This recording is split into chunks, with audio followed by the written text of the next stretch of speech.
Ano, Teter, ha? Kukulit ka na naman? Ha? Malaki na si Teter. Ang aking baby boy. Saka siyempre si Cindy. Ano, Cindy? Oh, big girl na yan. Kukulit ninyo, ha? Ano? Ano, Teter? Linisin ko muna itong mga helmets na ginamit ko nung mga nakarang rides nung isang araw na nag-rides kami ni Mami. So, yung aking ginagamit na panglinis itong Kobe.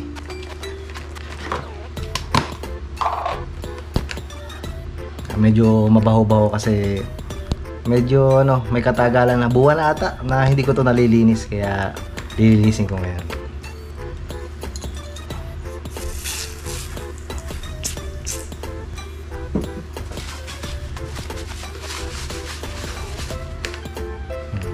Nabango tong Kobe, para siyang ano, yung pabango.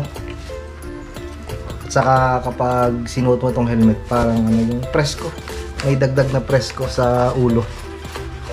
Medyo parang ano, yung malamig. Linis lang itong labas. At saka itong ano, pinaka mount ng camera.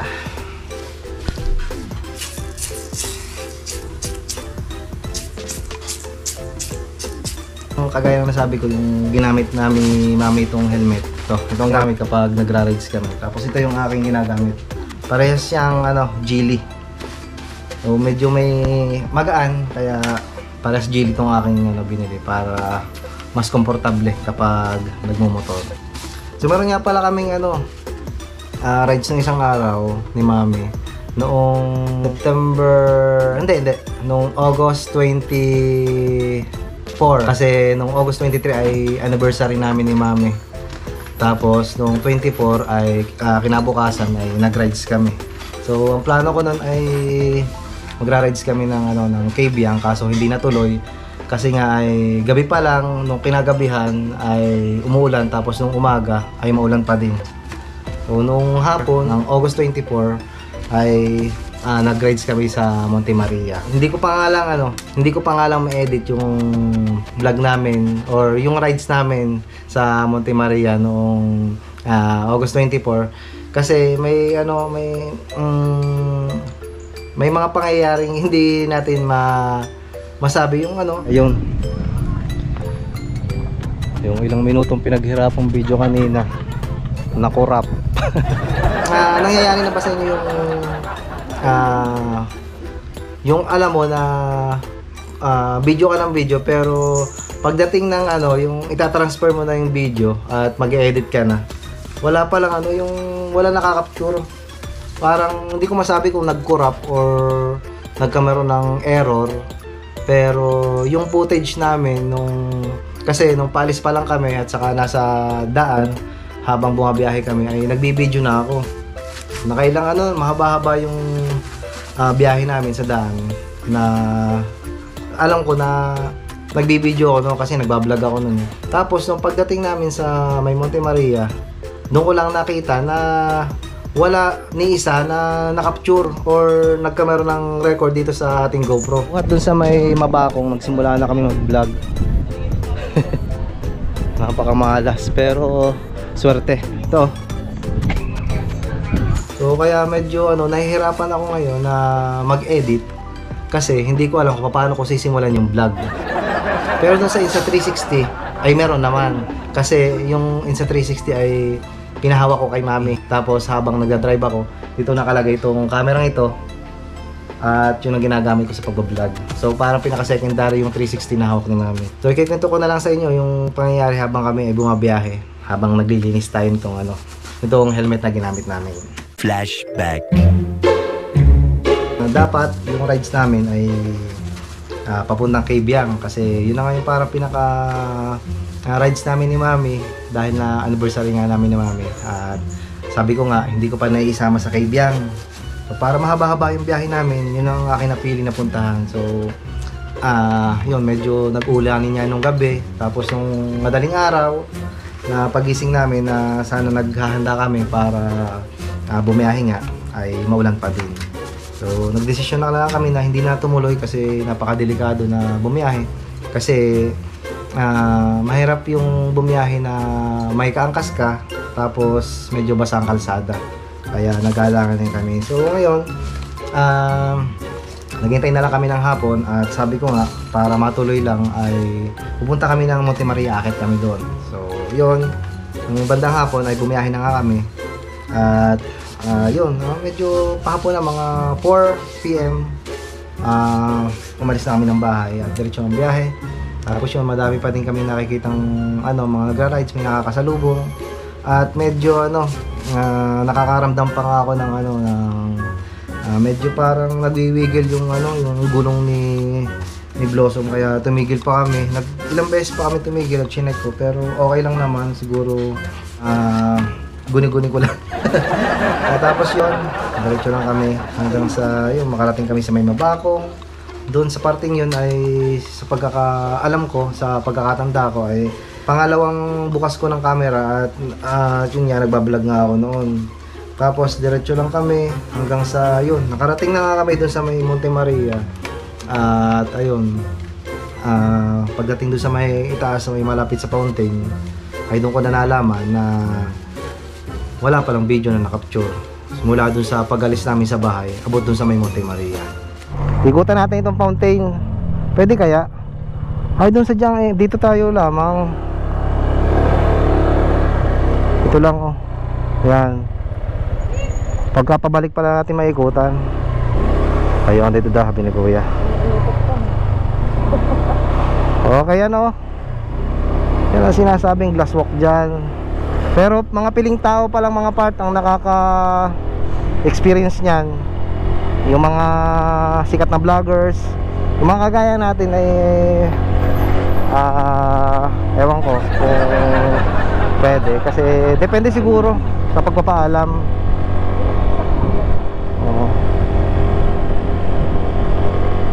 Daming tao ngayon dito, mas maganda kasi sa hapon. Oo, malamig. Yan oh, mga bago dyan oh.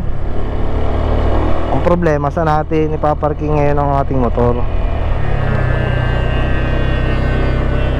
Baka tayo makasabit ang 360 baka makasabit.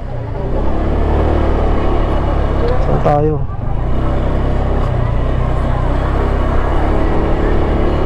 Ako, lugi tayo pagdadala ng drone, hindi tayo makapagpalipad dito.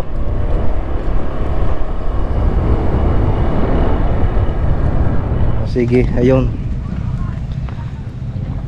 Yung ilang minutong pinaghirapang video kanina, nakurap. Papakita ko na lang yung biyahe namin kanina bago kami makarating dito sa Monte Maria. Oo. Oo. Pagkarating dito namin, ayun, nagparking kami doon.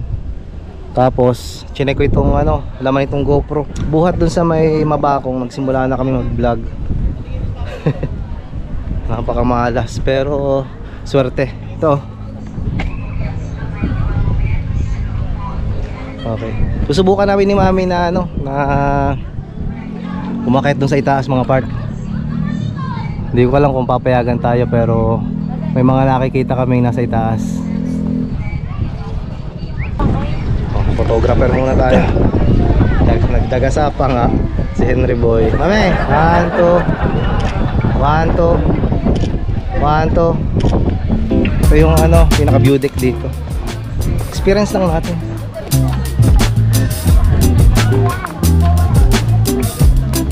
Wow.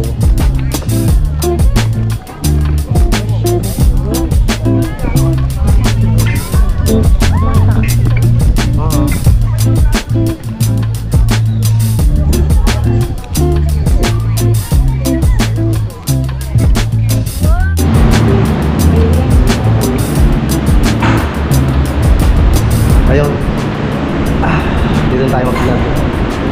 So ito na yung elevator mga part, papunta dun sa itaas. So may pakita namin sa inyo yung view dun sa itaas.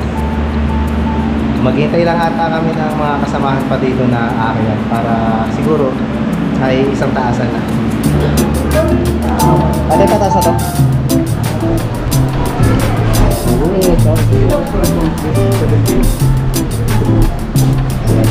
tayo sa dulo mami.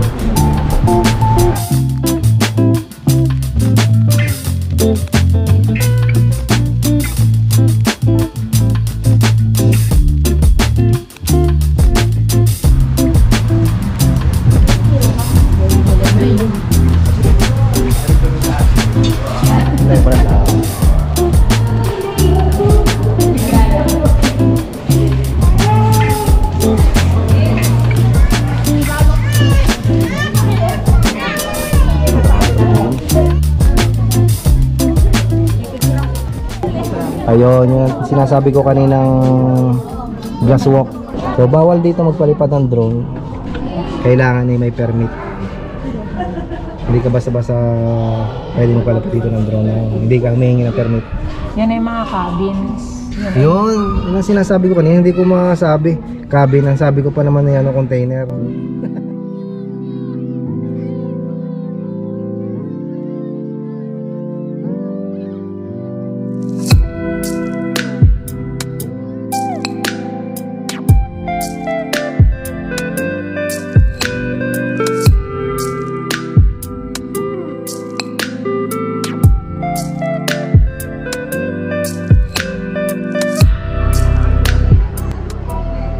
Binuksan ang ilaw dun sa may walk glass, pero kulay puti, hindi masyado pang halata. Maya maya pa ng konti kapag tuluyan ang nagdilim dito, saka pa lamang yan kumbaga magiging visible.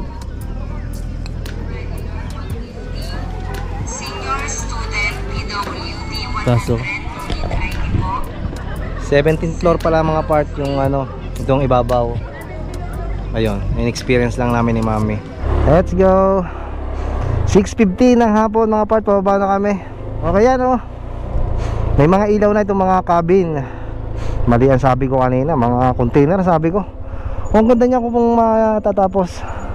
Tapos yung walk glass ay meron na ding ilaw. Tapos yung sa likod natin, itong statue ni Mama Mera, may mga pailaw. May mga star. Oh, grabe, ang ganda. Ano pa kung matatapos to? Napakaganda nung pinakaplano nito. Itong buong parang bundok na ito. Kapag nangyari ay napakadaming mga buildings na nakalagay. So ito na yung yan, ito yung ganyan yung itsura, malapitan. Itong, ano ba tawag yan? Ano na Mami? Sailor Moon. Ginagawa pa, kaya hindi pa siya kasi nung pinapaakyatan. So mga piling tao pa lang o piling mga nagbablog pa lang ang pinapayagan dyan.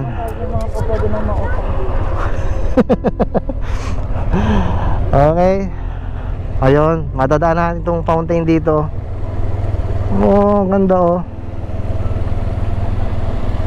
Okay lang yan. Kuha yan ng ating 360. Wag lang mag-error. Ikot lang tayo. Ikot tayo ng isa. Okay. Saan bang daan pagka dito din? Okay. Dito din tayo daan.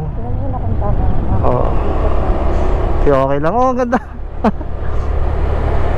Yung pala yung pailaw ay parang pinaka hologram lang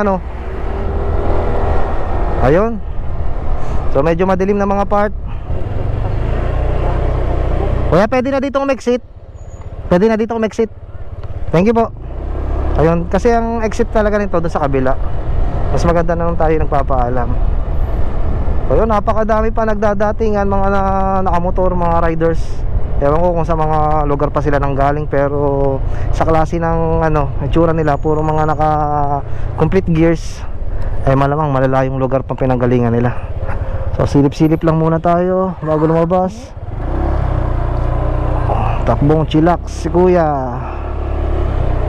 Okay, kung pupunta kayo dito ay hindi kayo mag-aalala dito mga part, dahil madaming kainan dito. Yan kabi-kabila. Okay. Ay, natuloy din ang aming ride si Mami.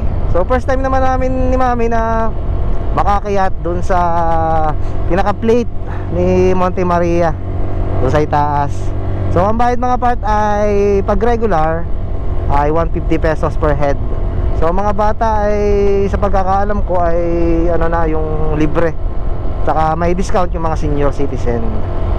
So experience nyo, hindi naman kayo mahihirapan sa pagkakayat kasi may elevator mga part. Sobrang weird ng biyahe namin mga part. Simula kanina doon sa umpisa, nung sinasabi namin na nag-corrupt, tapos doon na nga lang kami nakapag-vlog sa itaas. Tapos ngayon pa uwi na, itong 360 naman, sabi ko nga bago kami umuwi ay bababad ko na yon. Okay, babada na to, recording. Tapos pagdating dito sa baba, napapatayin ko na, ay ano, naka-off na yung 360 ko. Tapos ang footage na nakuha ay 1 minute lang. Oo. Halos wala kaming kuha dito. May namo kami. Baka nga tayo ano, tawag doon, minulto sa may Monte Maria.